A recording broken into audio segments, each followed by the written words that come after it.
Hello, hello. I'm Casey, And I'm Fallon. and this is Render the Darkness. All right, so today we are going back to our 50 state series. Fallon just did her cryptids case out of Maryland, so today I will be doing the true crime out of Maryland. Today we're going to be covering the case of Stephen Howard Oken, which I guess I hate naming it the name of the bad guy because it should be more the Not case of the victim in this case. Yeah, it's kind of like when I did Richard Steve's. Yeah. It's only because they didn't have enough On the victims. on the victims. Yeah. They were just like, they're this name, this is their age, and this is where they lived. Yeah. And it's just like, well. But I did name it Stephen Howard Oken because it is a true crime case, and most people, when they listen to true crime, it's equally about the suspect and the victim. So,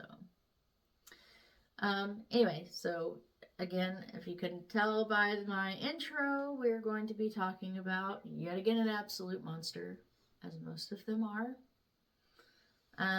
There really wasn't a whole lot of information about his childhood that I could find, other than he was born January 22nd of 1962 in Baltimore City, Baltimore, Maryland, and he was adopted in that his life of crime seemed to start pretty early, most notably him stealing drugs from his adopted father's pharmacy.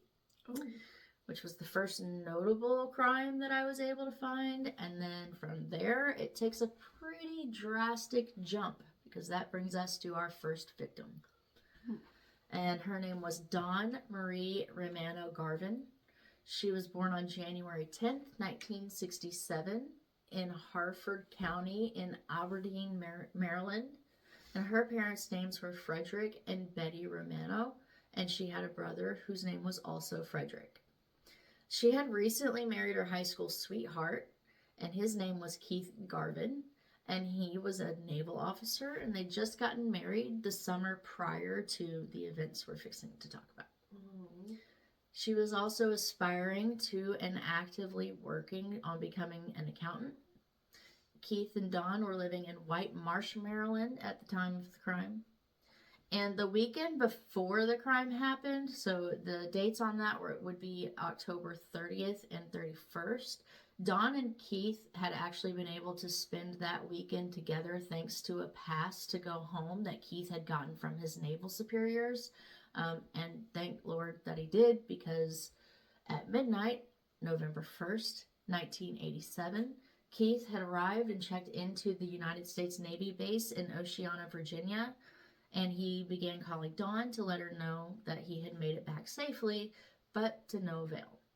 He tried several times to call, but when she still didn't answer, he became worried and he reached out to Dawn's father, who lived not far from the couple's apartment. Frederick, too, would try to call his daughter, and he, too, wouldn't get an answer. So he decided to drive over to check on her. When he did, the door was slightly ajar and all the lights were on, as well as the TV or the television. Entering into the apartment further, he would discover his daughter in a state that no one should ever see anyone in, let alone their own child. And this is going to be a trigger warning. I'm going to get just slightly graphic because there's no other way to describe this and still be factual about what it was, so skip ahead if you need to on that. But he would find her nude body lying on the bed, and she had clearly been sexually assaulted by the way of a foreign object that was still protruding out of her body. Oh my gosh. He had attempted CPR on her, but it was too late. She was gone. That's terrible. When he attempted CPR, he noticed blood coming from her forehead and called 911. The Baltimore County Police Department began inspecting the crime scene at 2:30 a.m. on November 2nd, 1987. Detective James Roeder led the investigation, and he noticed that there were no signs of forced entry.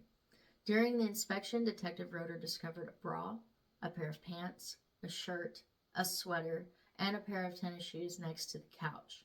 The bra had not been removed naturally. That was very apparent due to there being a rip down the side, and the pants were inside out.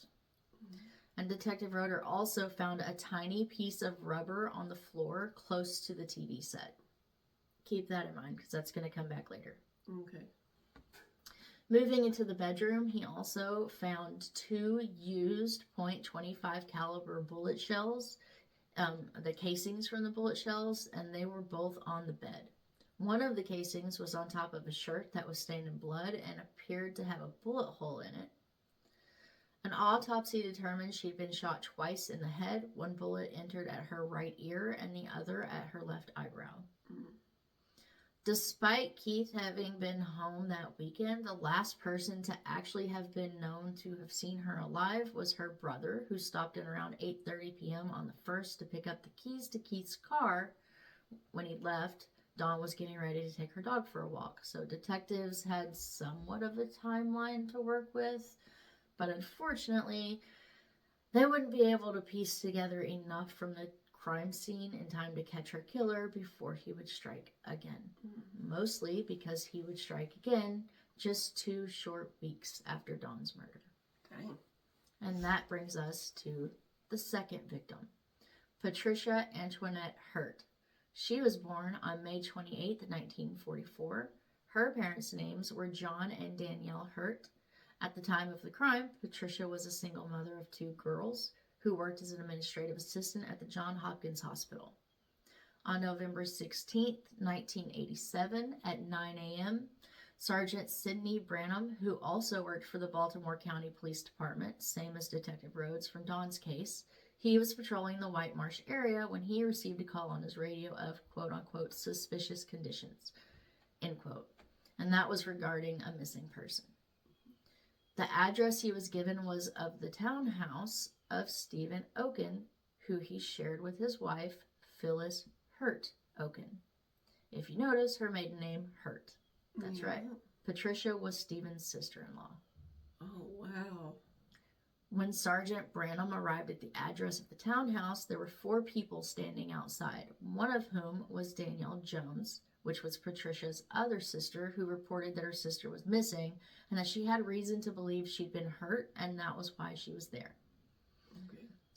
She told Sergeant Branham that upon arrival, she found the door partially ajar, and when she entered the house, it was in complete disarray, and there was blood on the floor by the front of the entrance, which is why she believed somebody had been hurt.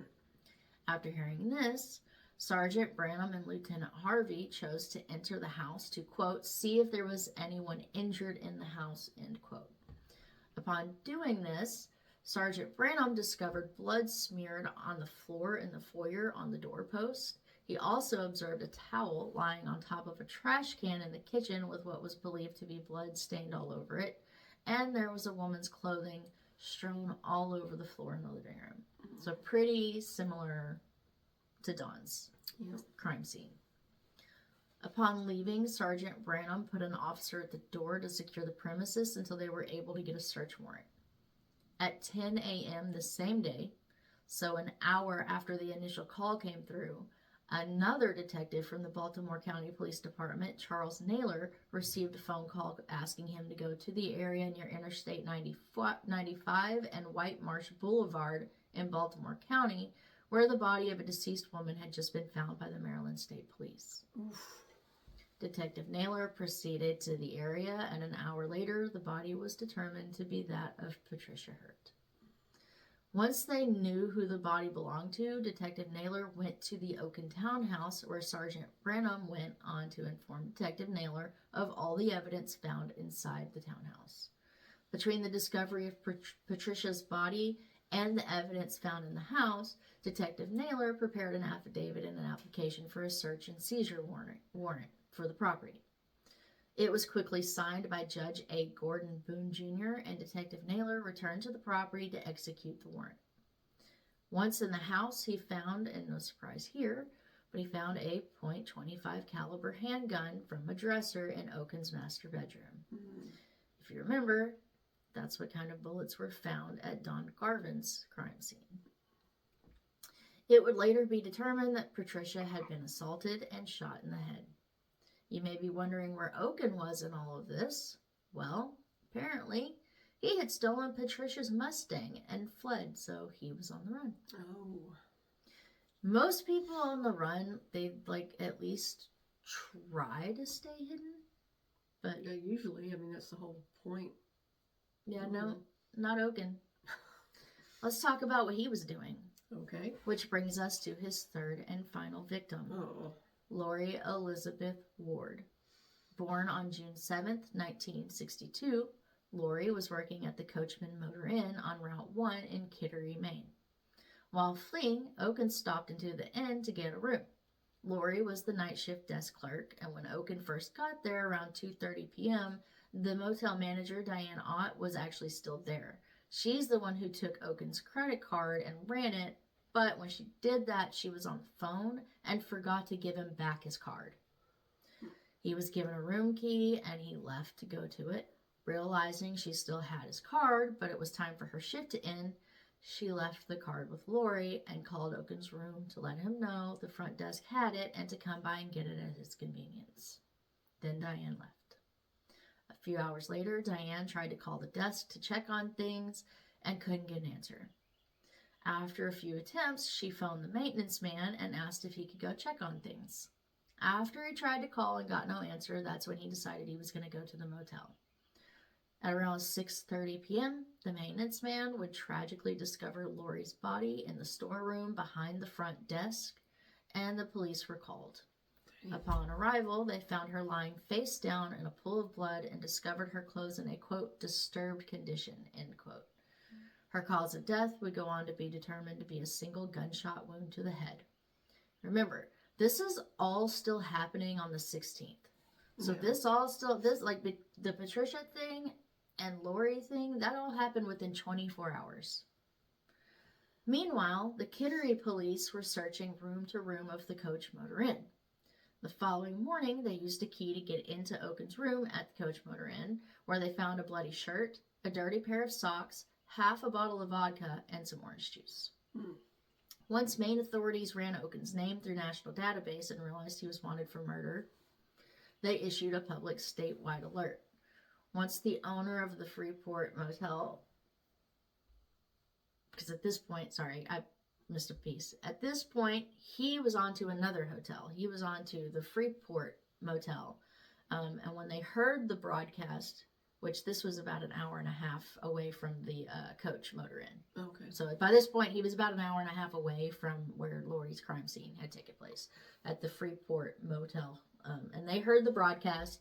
And so the owner of it began checking all the license plates of the guests of the motel. And in doing so, he spotted a Mustang with Maryland plates, which triggered him into remembering how strange the guest driving that car was behaving. So he called the police. On the 17th, but still less than 24 hours from when Patricia was reported missing and found, Patricia Hurt's Mustang would be discovered in Freeport, Maine at another hotel. Again, the Freeport Inn. And although police did opt to not actually search the car until they had a warrant, they could clearly see a blood stain on the front passenger seat. They could see a white towel that also seemed to have blood stains. They could see a motel key, and they could see Stephen Oken's receipt from the motel that Lori was found in. The police quickly figured out what room Oken was in. He was in room 250. And that's when the negotiator, Douglas E. Howe, stepped in and had a 4-minute-long conversation with Oken and convinced him to surrender. He was arrested on November 17th, 1987 at approximately 5:10 p.m.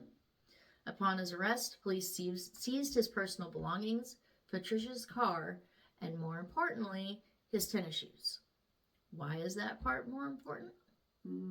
It would later be determined during the trial that one of the shoes was matched with the piece of rubber they had found in Don's apartment. Oh, wow. So clearly, at this point, Oken could easily be connected to all three crimes, 2 of which took place in Maryland, and 1 of which took place in Maine. Maryland and Maine had completely different laws regarding murder at the time. Maine's maximum penalty was life without parole with a minimum sentence of 25 years required, whereas Maryland had a death penalty statute. And in the end, despite Oken's multiple, luckily failed attempts to suppress evidence from the trial in both states, he would go on to receive life without parole for murder in Maine and was given the death penalty for Dawn's death, and then was given an additional life sentence for the death of Patricia Hurt. Good. I agree. Good. On June 17th, 2004, he did not request anything special for a last meal. He ate what all the other prisoners ate for dinner that day, which was a chicken patty, mashed potatoes and gravy, green beans, marble cake, fruit punch, and milk. At 9:18 p.m., Stephen Oken was pronounced dead by way of lethal injection at the Metropolitan Transition Center in Baltimore, Maryland. Okay. That's the story of Stephen Howard Oken. Wow. That's crazy that he did all that in one day. Yeah. And the second part of it, just in this. Yeah, he went from Maryland to Maine, and all of that took place not only within 24 hours for the last 2 victims, but an accumulated total of less than 3 weeks to kill 3 people. Yeah, that's crazy. In 2 different states.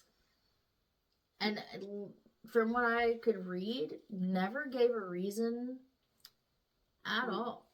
I was in my mind, I was fixing to be like, I wonder why he did it. He never gave a reason. He pled not guilty for Dawn's murder, pled guilty for Patricia's murder, and didn't really have a way to plead not guilty for Lori's. It was very apparent.